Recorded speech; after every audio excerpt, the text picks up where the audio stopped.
ও গো দয়াময় ও গো রহিম, ও গো দয়াময় ও গো রহিম, চাই যে তোমার শুধু করুণা।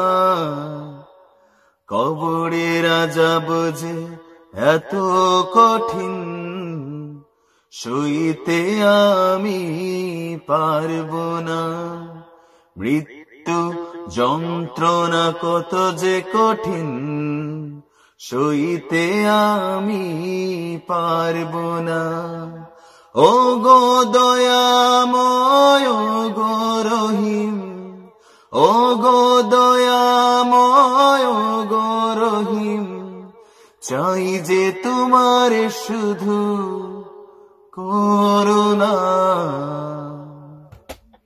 আসসালামু আলাইকুম, আমি নাইম দক্ষিণ কোরিয়া থেকে সবাইকে স্বাগত জানাচ্ছি আমার ইউটিউব চ্যানেল নাইমলি টুতে। যদি ভালো লাগে সাবস্ক্রাইবার, যদি ভালো না লাগে দেখতে থাকুন, দেখতে দেখতে ভালো লাগা ভালোবাসা হয়ে যাবে ইনশাআল্লাহ।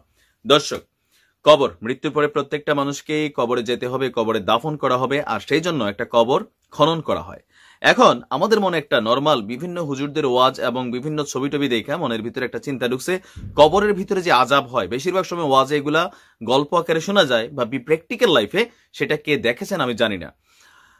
যে কবরে আযাবটা আসলে আপনার মাটি দেওয়ার পরে সেটা একটা গায়েবী জিনিস, এটা হচ্ছে আল্লাহ ভালো জানে, এটা একটা গায়েবী আযাব। এটা আসলে চোখে আগুন জ্বলে সাফে এসে ছবল দিতেছে, এটা কিন্তু কবরের ভিতরে ওইভাবে দৃশ্যমান না। বিষয়টা আপনি বোঝেন নাই। বিষয়টা এমন না যে আপনার কবরটা যেখানে দেওয়া হইলো সেখান থেকে যে জান্নাতের একটা দরজা খোলা হয় একটা নির্দিষ্ট সময় পরে, জাহান্নামেরও দরজা খুলে দেওয়া হয় আলমে বারজাক জীবনে।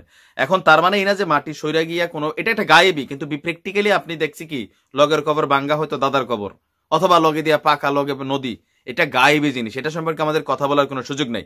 কিন্তু যে বিভিন্ন সময় আমরা শুনি যে যারা বড় পাপী বান্দা হয়, যারা কাফের হয়, তারা যখন মারা যায় তাদের কবরে প্রচুর শাস্তি হয়। আর ওই জিনিসটার কারণে বিভিন্ন জায়গায় ওয়াজ থেকে আর বিভিন্ন ছবি টবি দেখা আমাদের মনে একটা জিনিস ঢুকে গেছে যে যারা বেশি পাপী তাদের মৃত্যুর সাথে সাথে হয়।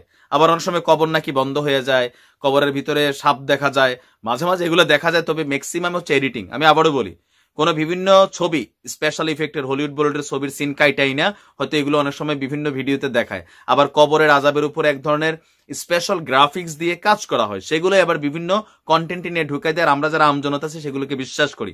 এখন দেওয়ানবাগী যেহেতু একজন নিঃসন্দেহে পাপী এবং কাফের ছিল, তার মৃত্যুর পরে ভয়াবহ কঠিন আযাব হবে আমজনতা বিশ্বাস করে।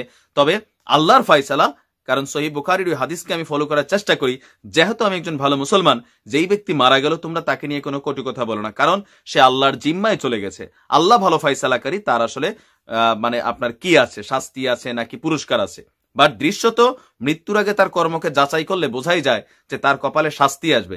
সেই পারসেপশন থেকে কিছু ইউটিউব চ্যানেল, ফেসবুক পেজ এই ভিডিও বানানো শুরু করছে, ভাই দেওয়ানবাগীর কবরের ভিতরে আগুন জ্বলছে, এই দেখেন কবরের ভিতরে কি বলা হয় যে সাপ ঢুইকা গেছে, ব্যাং ঢুইকা গেছে, কবর পইরা গেছে, লাশ নিচ্ছে না উঠাই দিচ্ছে, নানান ধরনের কথাগুলা। কিন্তু এগুলা 98.98% হচ্ছে মিথ্যা, বোগাস। আমি দৃশ্যত শুনছি, চোখে দেখি নাই, আই উইটনেস এমন কাউরে পাই নাই যিনি সরাসরি দেখছে। এখন বাঙালি না দেখলেও কয় দেখছে, কথাটা বুঝেন। তো এই জিনিসগুলা যখনই আসে, এগুলো আমরা যারা কন্টেন্ট ক্রিয়েটার আছি বেসিক্যালি তাদের কারসাজির খেলা।